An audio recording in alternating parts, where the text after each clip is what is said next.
प्रिय छात्रों, Titan classes में आप सभी का स्वागत है। मैं पंकज सर आज आप लोग बहुत ही इंपॉर्टेंट क्वेश्चन पढ़ाने जा रहा हूं। उससे पहले आप लोग मैं कुछ बता दूं कि यह जो आप लोग का टाइटन क्लासेस चैनल है, यह स्पेशली क्लास 10th और आईटीआई के लिए बनाया गया है। इस पर आप लोग क्लास 10th के जितने भी आप लोग ऑब्जेक्टिव और सब्जेक्टिव क्वेश्चंस होंगे, वो मैथ हो, साइंस हो या अदर सब्जेक्ट हो, वो सभी आपको देखने को मिलेंगे इसमें। ठीक है, इसके बाद आप लोग बता दूं कि आईटीआई के भी इसमें पढ़ाई होती है। जो भी छात्र इलेक्ट्रिशियन से आईटीआई कर रहे होंगे या उसमें जो भी मैथ साइंस उसका भी है, वो सब भी वीडियो इसमें उपलब्ध है टाइटन क्लासेस पर। खैर उसका तो बात छोड़िए, आज हम लोग क्लास 10th की बात करेंगे।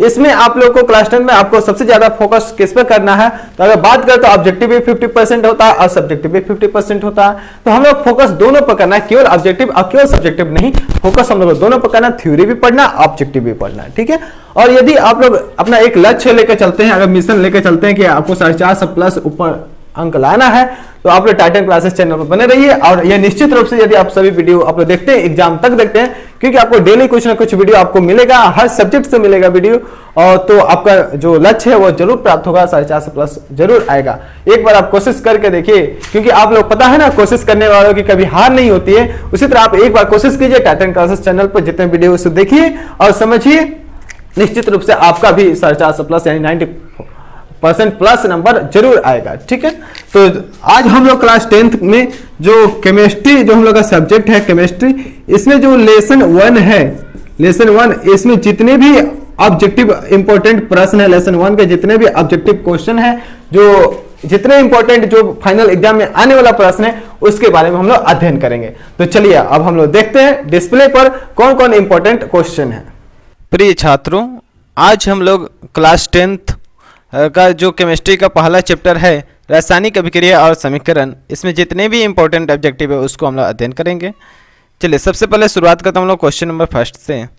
AB प्लस CD, आरो देकर इधर लिखा है AD प्लस CB। ये क्या बता रहा है कि AB प्लस जो CD है, ये जब रिएक्शन किया तो A D के साथ मिल गया और B C के साथ मिल गया। तो इस प्रकार का जो हम लोग का अभिक्रिया है, यह कौन सा अभिक्रिया है, इसमें हुआ क्या है, आप लोग जैसा कि देख पा रहे हैं आप लोग, इसमें आयनों का आदान प्रदान करके यह रिएक्शन पॉसिबल हुआ है। तो इस प्रकार के जो भी रिएक्शन होते हैं उसे या तो हम लोग द्विविस्थापन कहते हैं, या तो द्विविस्थापन अभिक्रिया कहते हैं, नहीं तो उसका दूसरा नाम क्या होता है, उभय विस्थापन अभिक्रिया। यानी इसका ये दोनों में से कोई भी एग्जाम में ऑप्शन दे सकता है, ये दोनों नाम एक ही है। ठीक है, कंफ्यूज नहीं होना। चलिए इसके आगे हम लोग देखते हैं दूसरा क्वेश्चन। निम्नलिखित में कौन संतुलित है। अब इसमें बताना हम लोग कौन संतुलित है। संतुलित कैसे चेक किया जाता है, तो देखिए यहाँ पे जैसे H2 plus Cl2 arrow 2HCl यह दिया है। इधर हम लोग हाइड्रोजन के कितने परमाणु है, हम लोग क्या देख पा रहे हैं, 2 परमाणु है। इधर क्लोरीन के कितने परमाणु है, तो इधर भी 2 परमाणु है। तो इस प्रकार से हम लोग क्या देख पा रहे हैं, हम लोग यह, और इधर भी हम लोग प्रतिफल की तरफ देखें तो इसमें भी दो हाइड्रोजन के परमाणु और 2 क्लोरीन के परमाणु है। तो एक तरह से यह तो संतुलित दिख रहा है। अगला दूसरा ऑप्शन देखते हैं 2KClO3, और इधर है हम लोग का 2KCl प्लस 3O2। अब इधर अगर हम लोग देखें तो 2K यानी 2 को पोटेशियम इधर है, 2 को पोटेशियम इधर है, 2 को क्लोरीन इधर है, 2 को क्लोरीन इधर भी है। यहाँ 2 3 6 को ऑक्सीजन है, इधर भी 3 दूनी 6 ऑक्सीजन है, यह भी बराबर है। और आगे हम लोग देखते हैं इधर अगर C नंबर, तो PbNO3 का होल 2 एरो देकर PbO plus NO2 plus O2। ठीक है, इसमें देखते हैं क्या है, मतलब Pb इधर 1 है, इधर भी Pb 1 है। इधर हम लोग बात करें यदि नाइट्रोजन का, तो नाइट्रोजन इधर 2 को है, लेकिन इधर नाइट्रोजन क्या है, 1 है। यह संतुलित नहीं है। अगला अगर डी नंबर के ऑप्शन की बात करते हैं, डी नंबर का देखते हैं हम लोग 2H2 प्लस O2 एरो देखा है 2H2O।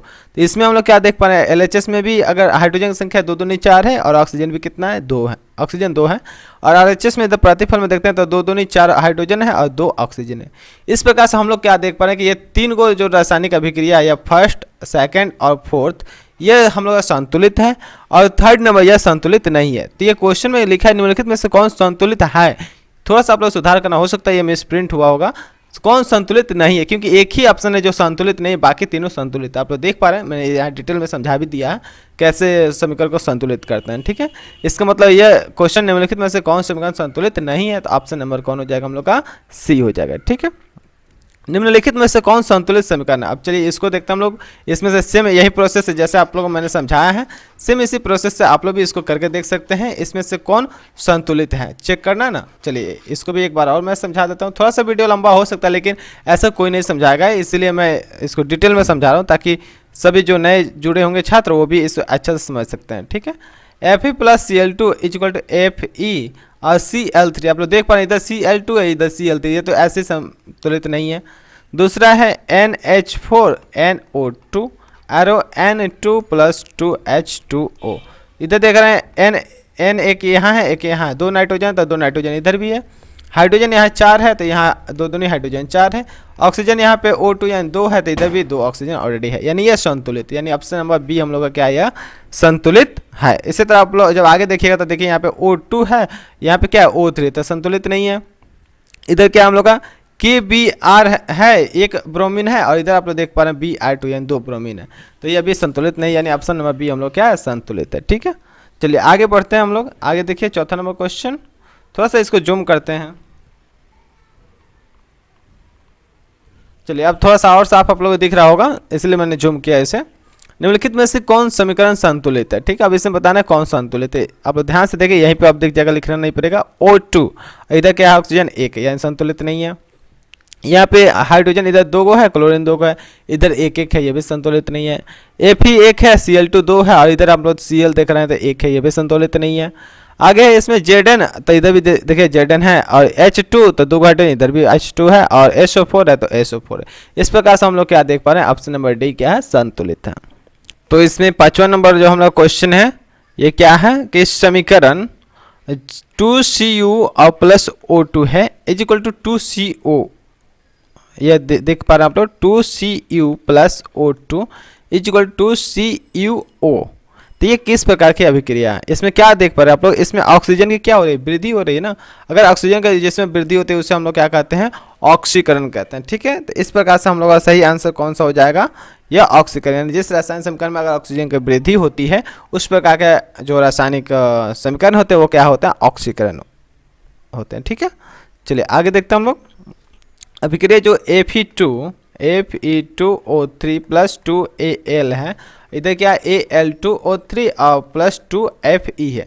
तो ये जो हम लोग देख पाए ये किस प्रकार का अभिक्रिया है ये पूछा गया है। ठीक है, तो ध्यान से अगर देखें आप लोग तो अल्युमिनियम जाकर इस आयरन को यहाँ से क्या कर दिया, प्रतिस्थापित कर दिया है, यानी यहाँ से इसको हटा दिया है।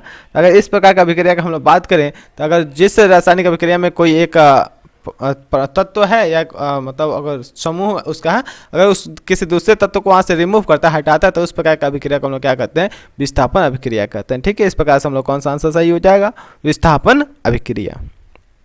चलिए आगे देखते हैं। 7वां नंबर क्वेश्चन कर रहे हैं इसमें अभिक्रिया जो CuO प्लस H2 और Cu अलग हो गया और H2O जब जो हाइड्रोजन ऑक्सीजन के साथ मिल गया तो ये किस प्रकार की अभिक्रिया है। ठीक है, ये क्वेश्चन उनसे पूछा हुआ था, ये किस प्रकार का अभिक्रिया। तो ध्यान से देखिए आप लोग, तो ऑक्सीजन की कमी हो रही है, ध्यान से देखिए Cu में से ये जो CuO है, तो ये जो ऑक्सीजन है यहाँ से कमी होकर ये क्या हो गया, Cu हो गया, और हाइड्रोजन में ऑक्सीजन बढ़ गया।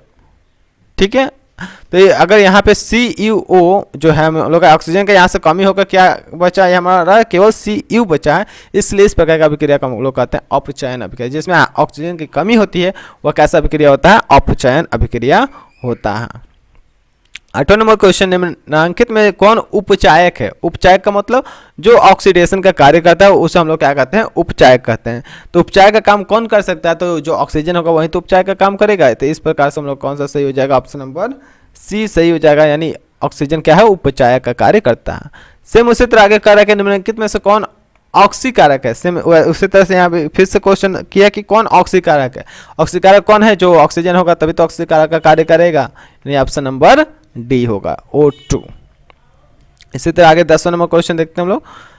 H2S plus I2, H2S plus I2 arrow देकर कितना 2Hi प्लस S है। ठीक है, तो इसमें आप लोग क्या देख पा रहे हैं, इसमें पूछ रहा है कि कौन उपचायक है। तो इसमें आपके अनुसार कौन सा उपचायक दिख रहा है, तो इसमें हम लोग देख पा रहे हैं और यहाँ पे जो H2S है, H2S में सल्फर कम हुआ है, और यहाँ पे जो I2 है, I2 में हाइड्रोजन की वृद्धि हुई है। तो इस प्रकार से आप लोग थोड़ा सा रिएक्शन में भी ध्यान रखिएगा आप लोग कि इसमें जो हम लोग का है I2 क्या है, चायक का कार्य कर रहा। ठीक है, अगला क्वेश्चन है 11 नंबर, निम्नलिखित में कौन सा पदार्थ सूर्य प्रकाश के प्रभाव से अपघटित हो जाता है? इसमें कौन है जो जैसे सूर्य का प्रकाश यदि उस पर पड़ता है तो वो अपघटित हो जाता है। इसको रिएक्शन में बताया गया आप लोग को। ये AgBr मतलब इसका बताए, तो अगर किसी को इसका पूरा नाम याद है तो कमेंट बॉक्स में कमेंट करके बताएं कि AgBr को क्या कहते हैं। ठीक है, ताकि मुझे पता चले कितने छात्रों को पता है इसका रासायनिक नाम।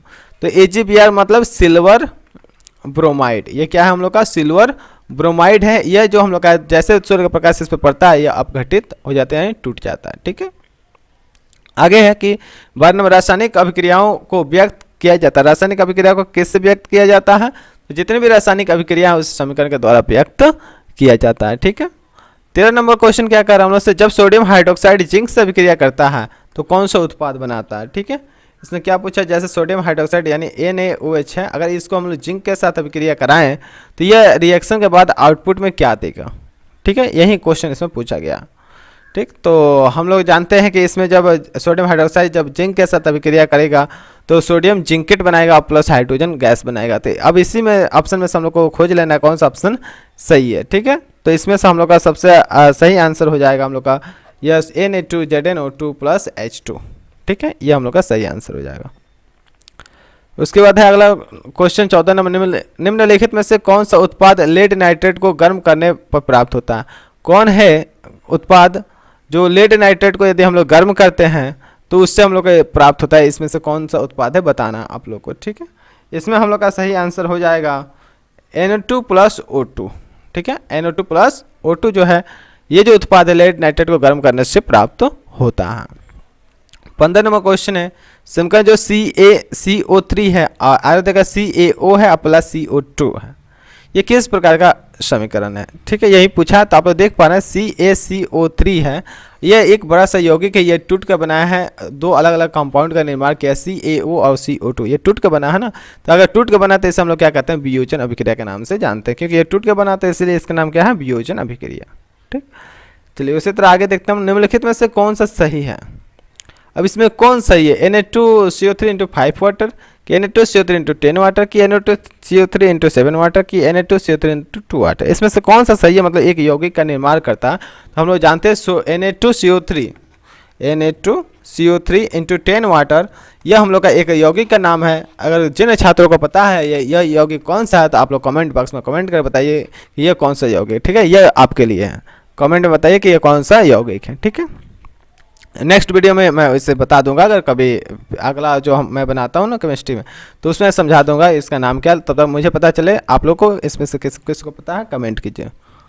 फेरस सल्फेट क्रिस्टल का रंग क्या होता है? कर इसमें से फेरस जो सल्फेट हम लोग का फेरस सल्फेट का सूत्र क्या हो जाएगा? FeSO4। यह क्या हम लोग का फेरस सल्फेट है, ये जो क्रिस्टल है इसका रंग कैसा होता है? यही क्वेश्चन हम लोग से पूछा है। तो इसका रंग कैसा होता है? हरा होता है। ठीक है, आगे क्वेश्चन हम लोग नाइट्रोजन डाइऑक्साइड के धुएं का रंग कैसा होता है? अब बताइए नाइट्रोजन डाइऑक्साइड जो है उसका धुआं का रंग कैसा होता है? तो अक्सर आप लोग जानते हैं धुआं का रंग कैसा होता है? काला होता है। लेकिन जो नाइट्रोजन डाइऑक्साइड है इसके धुआं का रंग कैसा होता है? ब्राउन होता है। ठीक है, भूरा कलर का। अगला है साग सब्जी का विघटित होकर कंपोस्ट बनना किस प्रकार का अभिक्रिया का उदाहरण है? तो आप लोग क्या जानते हैं, जब साग सब्जी अगर मान लीजिए इसको कंपोस्ट बनाते हैं, अगर नीचे गड्ढा में खोद का इसमें भर देते हैं, ऊपर से मिट्टी से तोप देते हैं, तो अंदर क्या उत्पन्न होता है? ऊष्मा उत्पन्न होता है, क्योंकि ऊष्मा धरती के अंदर से ऊष्मा उसमें प्राप्त होता है, इसलिए इसका नाम है हम लोग का ऊष्मा क्षेपी अभिक्रिया, क्योंकि इस अभिक्रिया में ऊष्मा का निर्माण होता है। ठीक है, 20 नंबर क्वेश्चन है कि उपचयन वह प्रक्रिया है जिसमें उपचयन जो है प्रक्रिया यानी ऑक्सीडेशन जिसको कहते हैं, वो प्रक्रिया कौन सी प्रक्रिया है? तो उसमें हम लोग क्या क्या जानते हैं? ऑक्सीजन की वृद्धि होती है, बात सही है। हाइड्रोजन का वियोग में हाइड्रोजन कम होता है, ये भी बात सही है। इलेक्ट्रॉन का त्याग, हाँ इलेक्ट्रॉन का भी त्याग इसमें होता है। ऐसे भी आप लोग समझ सकते हैं, अगर दो ऑप्शन सही है तो तीसरा ऑप्शन ऑलरेडी सही हो जाएगा। इस प्रकार से अगर तीनों ऑप्शन सही है तो हमारा फाइनली ऑप्शन कौन सही है? डी में सभी दिया है तो डी को टिक करेंगे। ठीक है जी, इसमें बहुत सारा इंपॉर्टेंट क्वेश्चन आप लोग दिया गया। यह अधिकतर आप लोग बोर्ड एग्जाम में डायरेक्ट आप लोग क्वेश्चन यह मैच कर जाएगा। ठीक है, इसमें टेंशन नहीं लेना आप लोग को। चलिए अगला क्वेश्चन क्या कह रहा है इसमें? जिंक प्लस कॉपर सल्फेट, इसमें क्या क्या है हम लोग का? जिंक है प्लस कॉपर सल्फेट है। यह अभिक्रिया करके क्या बनाया है? जिंक सल्फेट बनाया है और प्लस कॉपर बनाया है। ठीक है, ये जो हम लोग का अभिक्रिया है किस प्रकार का अभिक्रिया आप लोग देख पा रहे हो कि ये जिंक कॉपर के पास गया और कॉपर को यहाँ से हटा दिया और अपने उसकी जगह वो बैठ गया। तो अगर एक को हटाया अपने जगह उसकी जगह बढ़ जाए, इसका मतलब क्या किया है, एक को विस्थापित किया, एक को ही ना विस्थापित किया, इसलिए इसे हम लोग क्या कहते हैं, विस्थापन अभिक्रिया, या इसका दूसरा भी नाम दे सकते हैं हम लोग एकल विस्थापन अभिक्रिया, दोनों के नाम से इसे जानते हैं। चलिए 22 नंबर देखते हैं, इनमें से कौन है जो बुझा हुआ चूना है। ठीक है, इसमें बताना है बुझा हुआ चूना कौन है। ये जो CaO है ना, ये समझिए कि जिंदा चूना है, मतलब इसमें ऊष्मा रहता है। ठीक है, और बुझा हुआ चूना कौन होता है, CaOH2। इसे हम लोग क्या कहते हैं, इसका रासायनिक नाम क्या है, किसी को पता है, कैल्शियम हाइड्रोक्साइड। ये क्या है, हम लोग का बुझा हुआ चूना है। ठीक है, यह बुझा हुआ चूना है। और ये जो CaO है, ये बिना बुझा हुआ चूना है, इसको हम लोग काली चूना के नाम से भी जानते हैं। ठीक है, ये सब अलग अलग नाम होता है इसका। चलिए आगे देखते हैं हम लोग, इसमें बहुत सारे इंपॉर्टेंट क्वेश्चन है, आप लोग पूरा देखिए, और ज़्यादा नहीं है, और 5-6 क्वेश्चन यानी लगभग 30 क्वेश्चन के आसपास होगा। ठीक है, इसे पूरा देखिए ताकि अच्छे से समझ में आ जाए और इस चैप्टर से एक भी प्रश्न छूट ना पाए। चलिए अब इसमें है कि हम लोग एक जांच परख नली में लिए गए विलयन में एक लोहा के कील को डुबाया गया। एक कोई जांच परख नली है, इसमें क्या किया गया, एक लोहा के कील को डुबोया गया। आधे घंटे के बाद ये देखा गया कि विलयन का रंग परिवर्तित हो गया। इस जो विलयन है ये इसका रंग चेंज हो गया। तो बताइए कि जांच परख नली में कौन सा विलयन था, आखिर किसका विलयन उसमें रखा गया था, इसका विलयन का रंग ही चेंज कर दिया लोहा जाकर, तो वह कौन सा विलयन होगा, तो कॉपर सल्फेट का विलयन था। यह इसका अंदर कौन सा विलयन था, कॉपर सल्फेट का विलयन था। जब आयरन गया तो आयरन अधिक अभिक्रियाशील है ना, तो इसको हटा दिया यहाँ से और रंग भी उसका चेंज कर दिया। चलिए आगे देखते हैं हम लोग। अब इसके बाद रासायनिक अभिक्रिया के दौरान किसी पदार्थ में ऑक्सीजन का ह्रास, यानी अगर हम लोग का ऑक्सीजन की कमी हो रही तो बताइए कौन सी अभिक्रिया, यही पूछा हुआ। तो हम लोग जानते हैं जिस अभिक्रिया में अगर ऑक्सीजन की कमी होती है वो अभिक्रिया कौन सा अभिक्रिया कहलाता है, अपचयन अभिक्रिया कहलाता है। चलिए आगे देखते हैं हम लोग। यहाँ पे क्या रिएक्शन हम लोग का, Fe + CuSO4 एरो देकर रिएक्शन करने के बाद क्या बना, Cu अलग हो गया प्लस FeSO4 हो गया। तो आप लोग देख पा रहे हैं Fe गया, कॉपर को हटाया यहाँ से, यानी और अपने उसकी जगह पे जाके बैठ गया। इस प्रकार जो भी अभिक्रिया होता है तो आप लोगों को पता है कि ये विस्थापन अभिक्रिया है। ठीक है, चलिए आगे बढ़ते हैं हम लोग। इससे आगे है जिंक तथा सल्फ्यूरिक अम्ल के बीच अभिक्रिया, किधर गया, जिंक तथा सल्फ्यूरिक अम्ल के बीच अभिक्रिया से निम्नलिखित में कौन सा गैस निकलता है। अगर जिंक और सल्फ्यूरिक अम्ल यानी H2SO4 अगर ये दोनों अभिक्रिया आपस में करें तो बताइए कौन सा गैस निकलेगा। तो जिंक तो जाएगा हाइड्रोजन के पास और हाइड्रोजन कहेगा चलो भाई अब यहाँ से हट जाओ तुम, और हम उस आपकी जगह पर आ गए, और हाइड्रोजन को साइड कर देगा। तो इस प्रकार से आप लोग क्या देख पा रहे हैं, कौन सा गैस यहाँ से निकला, तो यानी हाइड्रोजन गैस निकला। इस प्रकार से कौन सा ये आंसर होगा, हाइड्रोजन आंसर सही हो जाएगा। जब किसी रासायनिक अभिक्रिया में, अगला क्वेश्चन क्या है, जब किसी रासायनिक अभिक्रिया में किसी पदार्थ में ऑक्सीजन की वृद्धि होती है तो निम्नलिखित में से क्या कहा जाता है। अगर ऑक्सीजन बढ़ेगा तो क्या कहेंगे, उपचयन अभिक्रिया है। बार बार इसको समझाया जा रहा है। अगर आपको एक थ्योरी का वीडियो भी देखना है तो आप लोग वीडियो में देख सकते हैं, जाइए टाइटन क्लासेस पर सर्च कीजिए, आप लोग इसका थ्योरी का वीडियो भी मिलेगा। ठीक है, और चाहे अन्य मैथ का और फिजिक्स बायोलॉजी सभी प्रकार का वीडियो आप लोग को उपलब्ध है। आप लोग पूरा वीडियो को देखिए और एग्जाम में अच्छा से अच्छा नंबर लाने की कोशिश कीजिए। मिशन रखिए आप लोग के 450 प्लस अंक ही आए आप लोग का। ठीक है, अगर वीडियो पूरा देखते हैं तो जरूर आएगा। चलिए तो आगे बढ़ते हैं हम लोग। इसमें आगे क्या है हम लोग का क्वेश्चन, आगे है रासायनिक अभिक्रिया में भाग लेने वाले पदार्थ को क्या कहते हैं।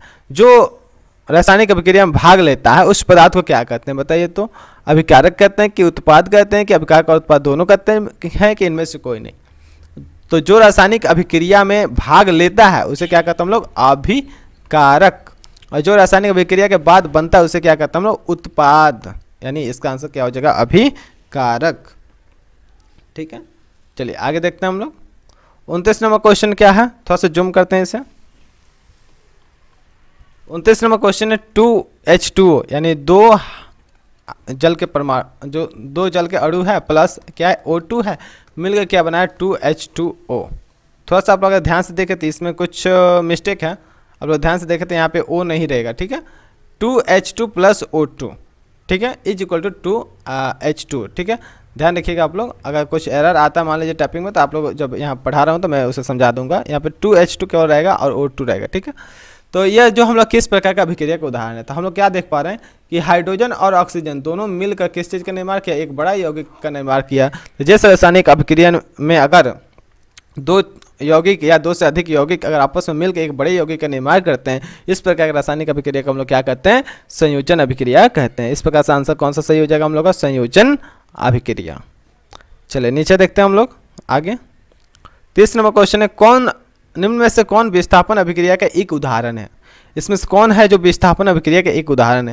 यानी विस्थापन अभिक्रिया में आप लोग क्या जानते हैं कि अगर एक जो परमाणु होगा वो किसी यौगिक के एक परमाणु को क्या कर देगा, जाकर विस्थापित कर देगा। जैसे यहाँ पे मैं बता रहा हूँ Fe है, देखिए ध्यान से, ये गया Cu के पास, बोला कि चलो भाई यहाँ से हट जाओ, हम तुम्हारी जगह पर आ गए, यानी FeSO4 हो गया प्लस Cu, अलग हो गया ना Cu कॉपर। तो इस तरह से हम लोग ये ऑप्शन देख पा रहे थे, क्या हम लोग का विस्थापन अभिक्रिया है। ठीक है, तो इससे तो बाकी और भी अभिक्रियाएं हैं, तो इससे आप लोग देख सकते हैं। जैसे मान लीजिए कि अगर CaCO3 की बात करें तो CaCO3 क्या हुआ, दो भागों में टूट गया, CaO और CO2, तो यह क्या वियोजन अभिक्रिया है। इसे क्या कहते हैं हम लोग, वियोजन। अगर एक बड़ा यौगिक टूटकर दो या दो से अधिक यौगिक का निर्माण करते, ये कैसे अभिक्रिया होता है, वियोजन अभिक्रिया। और यहाँ पे बी नंबर में अगर बात करें तो CaO और H2 दोनों मिलकर एक यौगिक का यहाँ निर्माण किया, तो ये किस प्रकार का अभिक्रिया, यह संयोजन है। क्योंकि जिस अभिक्रिया में दो या दो से अधिक यौगिक मिलकर एक बड़ी यौगिक का निर्माण करते हैं, उसे हम लोग क्या कहते हैं, संयोजन अभिक्रिया कहते हैं। और लास्ट वाला हम लोग देख पा रहे हैं कि इसमें क्या हुआ कि आयनों का आदान प्रदान करके यह यौगिक का निर्माण हुआ है, तो ये हम लोग का क्या है, द्विविस्थापन के नाम से जाना जाता है, ये द्विविस्थापन अभिक्रिया। तो फाइनली हम लोग का जो विस्थापन अभिक्रिया केवल बात किया तो ऑप्शन नंबर सी सही है। इसी तरह के ऑब्जेक्टिव का जितना वीडियो है आप लोग क्लास 10th का आपके पास सबसे पहले पहुँचे, इसके लिए टाइटन क्लासेस को लाइक कीजिए, शेयर कीजिए और सब्सक्राइब कीजिए। और नेक्स्ट वीडियो जल्द ही आपके पास उपलब्ध होगा। तो चलिए मिलते हैं हम लोग नेक्स्ट क्लास में, तब तक के लिए थैंक यू, जय हिंद।